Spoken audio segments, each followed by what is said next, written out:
Hi vlog. It is April, which means it's National Poetry Month. I have a lot of poetry events and announcements going on right now, and I'm able to tell you about two. So for starters, one of my poems has been accepted to be a part of the group exhibition called Family Plus. It's put on by Saskatchewan Writers Guild in partnership with the League of Canadian Poets, and it's at the Government House in Regina, Saskatchewan, from now until June 22nd. My poem is called And Cried, and it's about grieving my grandma at a very young age before she passed away. And there'll be 9 other poets as well who I have not seen their work because I haven't went to this yet. The exhibition has already been up for a couple weeks, but I'm gonna go see it today with my friend Searle. They're visiting the prairies for about a month, so I'll show you footage from this in a second, but I do have a second thing, which is that my Skillshare class has been uploaded. I finally got my button gear and put up my second class. It's called Blackout Poetry, Mastering the Technique of Erasure Poems. I'm so happy with how this class turned out, and I think it accompanies my previous one really well. There's not a ton of poetry on Skillshare, so I feel really grateful to be able to contribute to what there is. And if you're wanting to watch my class, I'll put a referral link in my bio. You'll have access to my profile as well as all of the ones on Skillshare for 1 month free. Of course, you can just cancel your account after the trial period, but you can also keep it for a year and experience the range of classes. I personally have used Skillshare long before I became a teacher. I find it really helpful, not just for writing, but also for filmmaking and visual art. That's everything for right now. I do have another announcement coming by the end of the month, but I'm like legally not allowed to disclose it yet. So in due time, I will reveal.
I just picked up a lamp on Marketplace and it's so cute.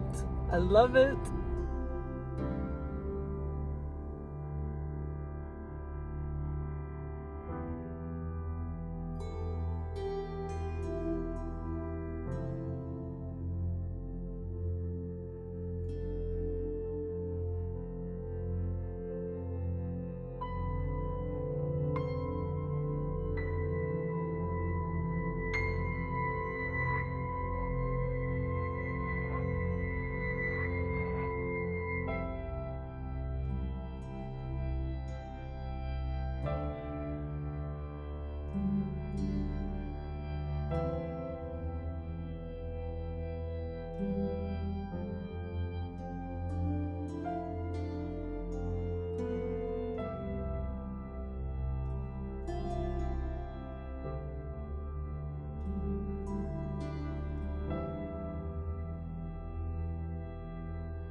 It's waiting for me if I heed the call.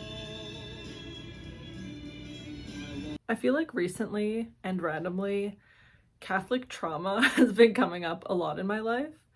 And so I've been kind of just going through some childhood memories in relation to my mom, because I feel like Catholicism and motherhood are quite intertwined for me. So as I've been thinking about this, I figured I would make a poem from it because it's National Poetry Month and I'm trying to make everything a poem.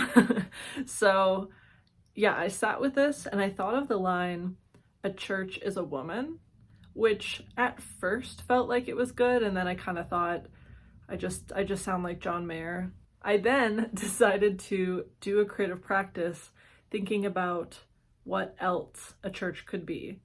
You know, moving away from femininity entirely, a church is what?